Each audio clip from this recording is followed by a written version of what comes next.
mababa ang tingin mo sa akin? Na mukha akong pera? Kung mukha akong pera, di sana noon pa man pinaako ko na sa'yo si Elisa at hinututan na kita. Matigas ka. Itanggi mo wala kang kasalanan. Pagbabayaran mo yun sa mata ng Diyos at sa batas ng tao. Magkita na lang tayo sa korte, Dolores. I know that underneath your toughest tear is a golden heart.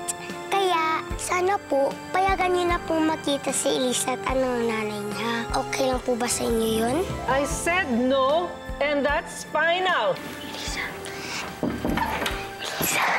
Bakit ka nandito? Kasama kong barkada. Gusto lang namin ipabalita sa'yo na nakulong yung nanay mo. Gusto mo dumalo sa kanya eh. Sa tingin ko, hindi rin makukumbinsin ni Tiffany ang lola mo. Kaya itatakas ka namin. Talaga? Kung ganun, tara na. Kailangan na natin makalabas na dito. Tara na. But Doña Claudia, I promised my friends na tutulungan ko pong magkita si Elisa at ang nanay niya. I don't care what you promised your friends. Hindi pwedeng magkita si Elisa at ang nanay niya. You may go now. But, Ma'am... I said, go away. Tiffany, tama na tayo. Ma'am, pasensya na po kayo sa po. Ganyan lang talaga yun. Magpapaalam na po kami. Pasensya na po sa abala. Sige po.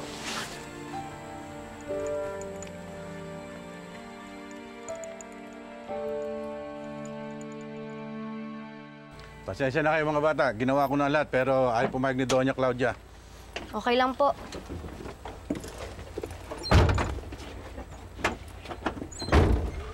This is my first time I failed in a project. I'm so sorry. Huwag po kayong malungkot. Mahirap naman po talaga yung ginawa niyo eh.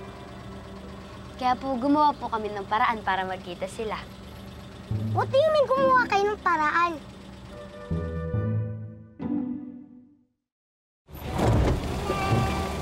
Elisa?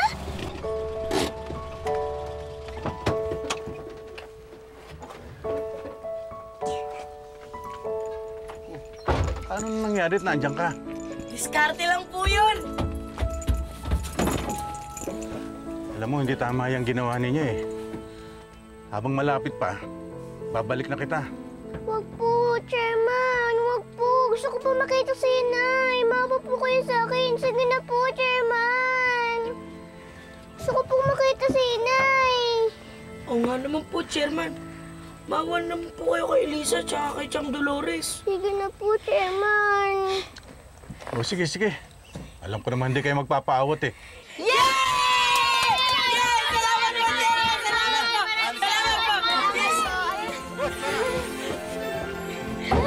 Lisa!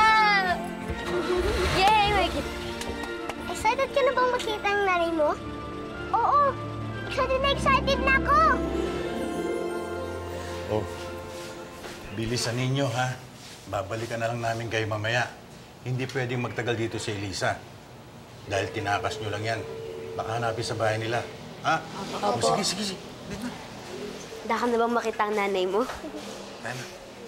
Hindi mo raw ginalaw yung pagkain mo kanina, sabi ng kasamahan ko. Wala akong gana.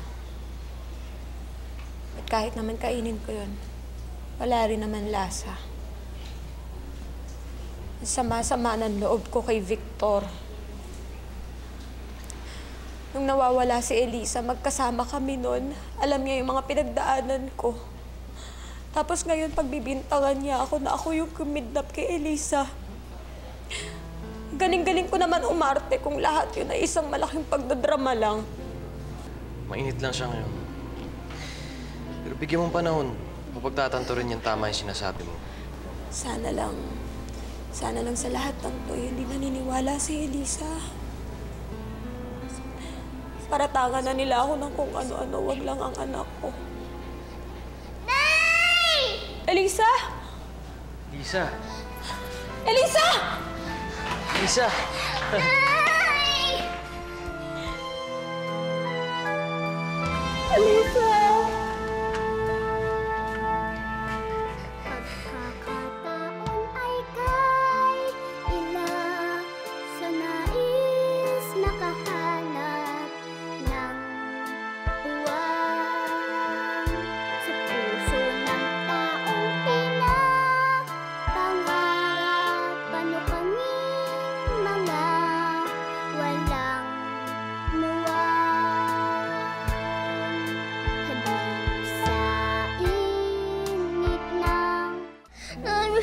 anak ko kayo. Ako din, anak. Miss na miss kita. Paano nga pala kayo nakapunta dito? Sigurado ako hindi ka pinayagan ng tatay mo. Tinakas po namin siya eh. Delikado yung ginawa niyo. Nagpaalam po kami kay Doña Claudia pero di po kami pinayagan. Kahit nga po si Tiffany at saka Kagawad, di po umubra sa Donyang yun eh. Kaya po wala na po kami magawa kundi itakas siya. Huwag po kayo mag-alala. Mabalik naman po namin si Elisa agad eh. Nanay, nag-alala po ako. Inosente po kayo. Hindi niyo po magagawang may pakidnap. Maraming salamat, anak. Anak, paratagan na nila ako na kung ano, wag lang ikaw. Mahal na mahal kita.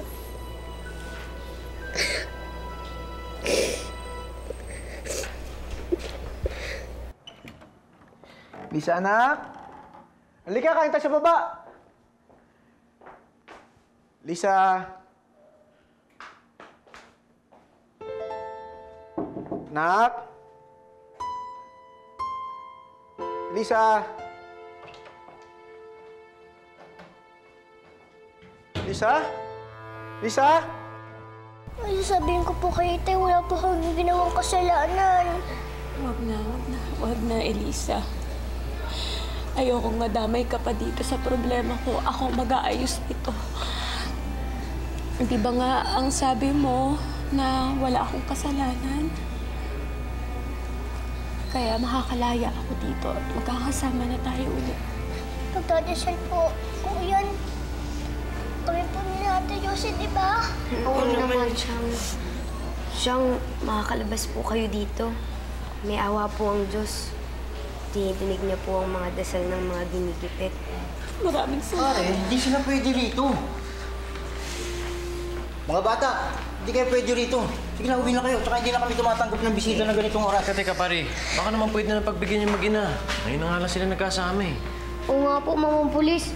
Gumawa pa nga po kami ng paraan para magkasama sila. Malilintikan tayo niyan. Roman, alam mo naman yan, di ba? Sige na. Sir, nakikiusap lang ako. 5 minuto lang. Hindi talaga pwede, ma'am. Lahat na lang ang makikiusap sa amin kung pagbibigyan namin kayo. Sige na. Uwi na. Elisa! Magpapakabait ka, ha? Magpapakabait ka. Makakalaya din ang nanay. Tara na, Alisa. Makakalaya din ang nanay. Sige na. Uwi na kayo.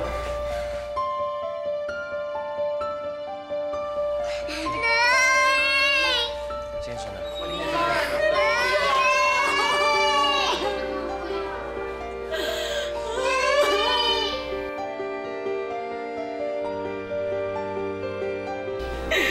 Elisa, anak ko.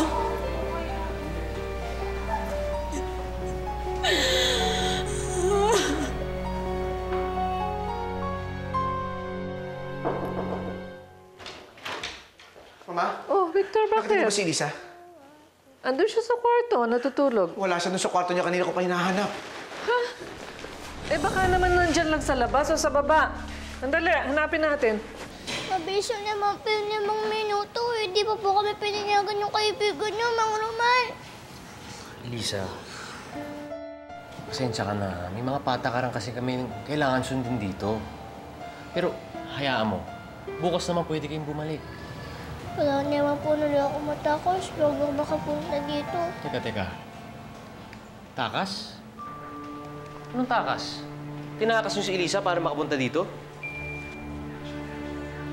Hindi ba sinabi ko sa inyo, ha? Bantayan yung mabuti si Elisa? O ngayon, nasan siya? Sige, halughugin yung buong bakuran hanggat hindi nyo nahahanap ang bata. Wala talaga si Lisa eh. Saan na naman kaya nagsusuot yun? Ay, hindi kaya nakidnap ulit si Elisa? Ang sabihin mo, baka naglayas. Bakit naman niya gagawin yun? Eh baka nagtampo. Di ba alam niyang ayaw natin pabisita sa kanya si Dolores?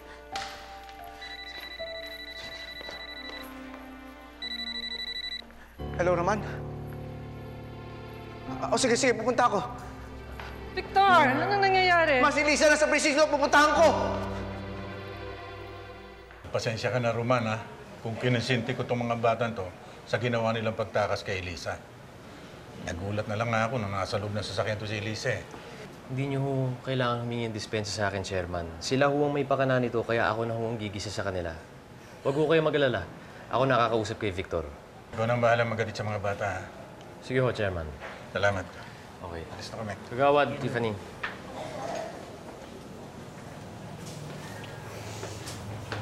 Mga Roman, kung pinapayagan naman po ni Doña Claudia si Elisa, hindi naman na dapat namin tinataka si Elisa eh. Masama pa rin ang ginawa niyo. Hindi niyo dapat pinuslit si Elisa. Kaya pagdating ni Victor, humingi kayo ng sorry, ah. Okay? Victor! Tay? Lisa na. Bakit ka tumakas? Bakit mo ginawa yun? Hindi mo ba alam kung paano mo ako pinakaba? Hindi mo alam na pwede ka mapahamak sa ginawa mo? Yun nga ang sabi ko sa kanila. Akala yata nila biro to. Mang Victor, sorry po ah.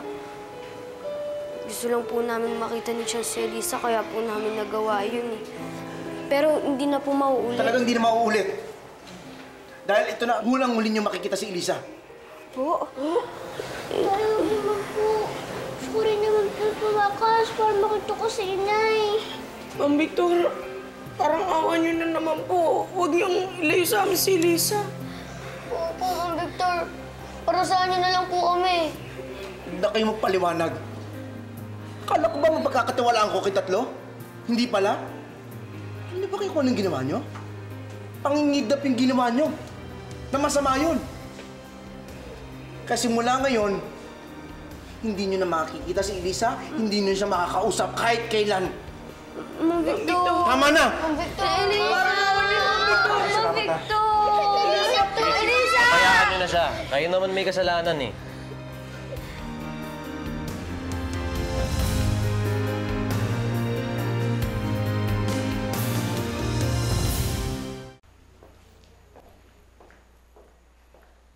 Oy, bata ka. Muntik na ako ma-high blood dyan sa ginawa mo, ha? Baka sa susunod, matuluyan na ako. Tama na. Kinausap ko na siya na hindi mo na siya makikipag-usap sa nanay niya at sa mga kaibigan niya. Yung mga yagit na yan, nagmana sa pagiging kidnapper ni Dolores. Hindi po kidnapper si Inay. Nagsisinungaling siya. Hindi lang siya kidnapper, sinungaling pa. Hindi pa sinungaling na nasasabi po siya ng totoo. Tama na. Ayoko nang marinig yung panlalason niya sa utak mo. Kung talagang inosente ang nanay mo, patunayan niya sa korte kung kaya niya. Hindi pwede, hindi po totoo yung sinasabi niyo. Lita, akyat mo na tong bata at nang makapagpahinga na tayong lahat. Sige na, Lisa. Anak. Tama na, ha? Di ko na alam ang gagawin ko dyan sa batang yan. Ma, kung inaalala nyo na makikipagkita po ulit si Lisa sa nanay niya, huwag kayo mag-alala. Hindi na.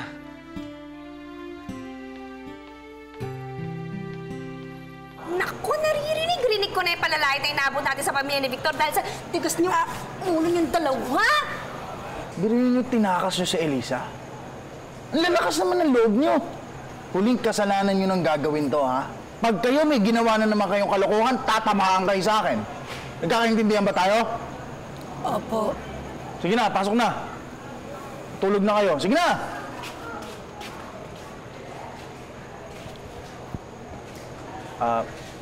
Sir, salamat dun sa pagdating sa mga bata. Sige, kahit ano para sa inyo. Salamat, sir. Sige.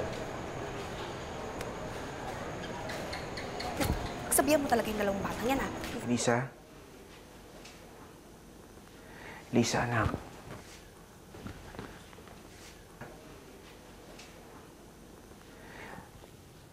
Okay, anak. Alam ko ayaw mo akong kausapin. Alam ko na masama ang loob mo sa akin. Pati mga kaibigan mo, napagalitan ko. Anak, hindi mo ba alam nung nalaman ko na nawawala ka kanina? Hindi mo alam kung ano yung pumasok sa isip ko? Akala ko nakidnap ka ulit. Takot na takot ako, anak. Kaya nung nalaman ko tumakas ka, hindi ko naman napigilan na magalit sa'yo. Anak, mahal na mahal kita. Kaya ayokong malagay yung buhay mo sa peligro ulit, anak. Sana naiintindihan mo ang tatay.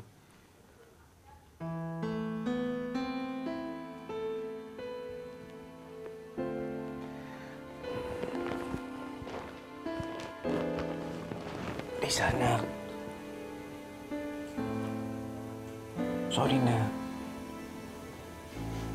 Elisa.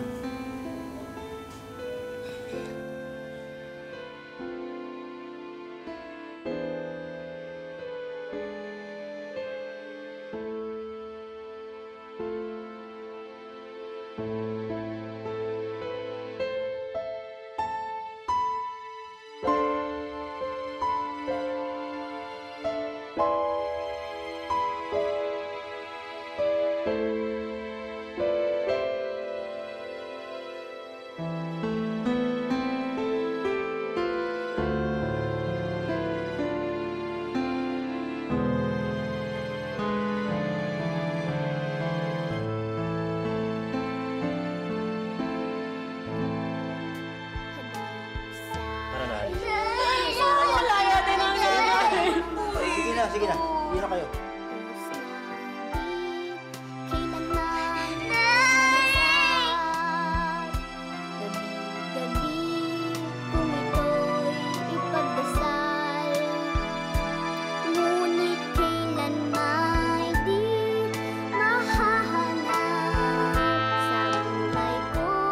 Love, love, love, anak. Love, love, love you, Dinay. I love you.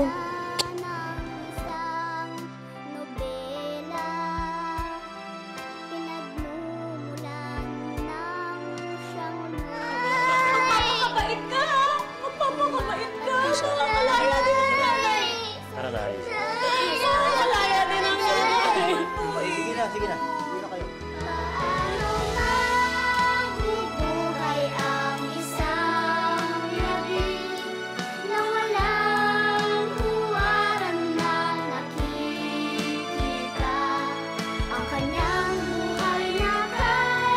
Miss na miss kita, Elisa. Miss na kita, Inay.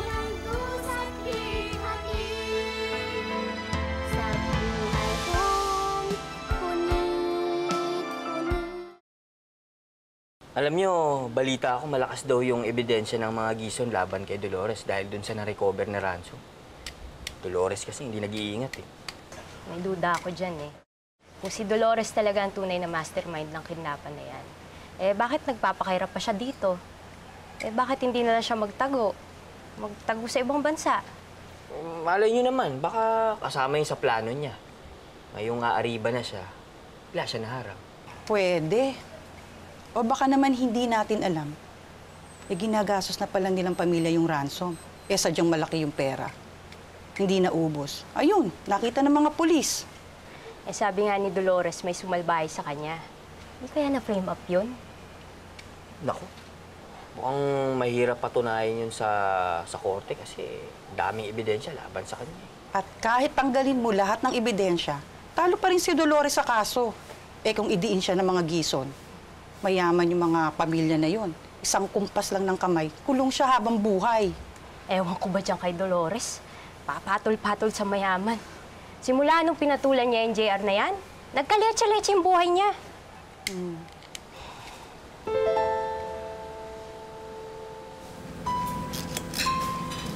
You're not touching your food.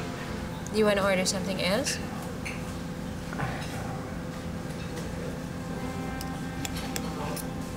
Naisip ko lang kung tama ba yung ginawa kong pagpakulong kay Dolores. Bakit naman hindi? Victor, she's a criminal. So dapat lang pagbayaran niya yung kasalanan niya. Tawa kasi ako sa anak ko eh. Ilang araw niya na iniisip. Kakagaling niya lang sa traumatic experience tapos ito na naman. Halos araw-araw nagmamakawa siya sa akin. Natulungan ko yung nanay niya na makawala sa kulungan.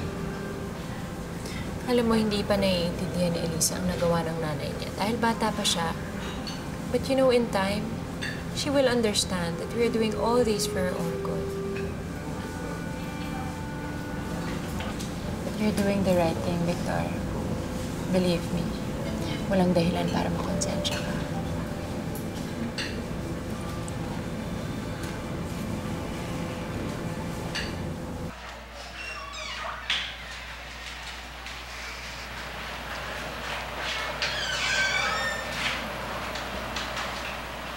Doña Claudia, ang ginagawa niyo dito?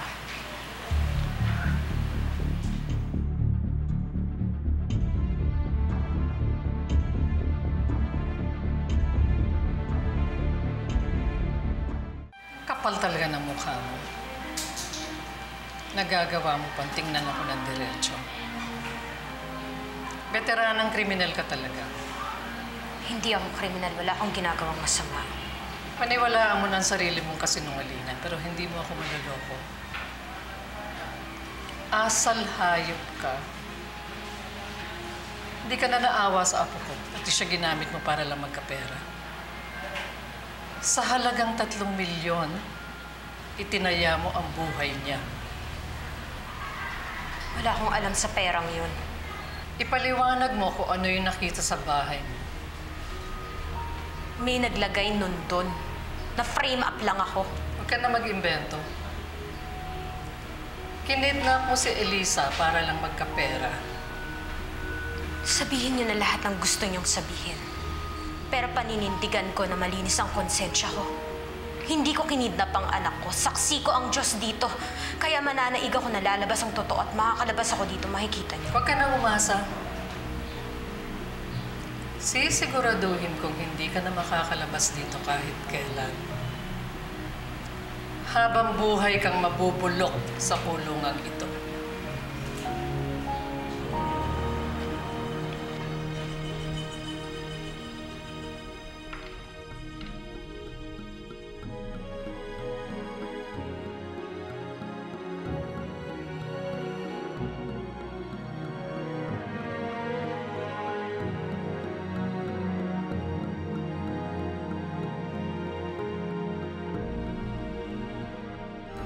Gusto mo makakita ng snow? Opo. Good.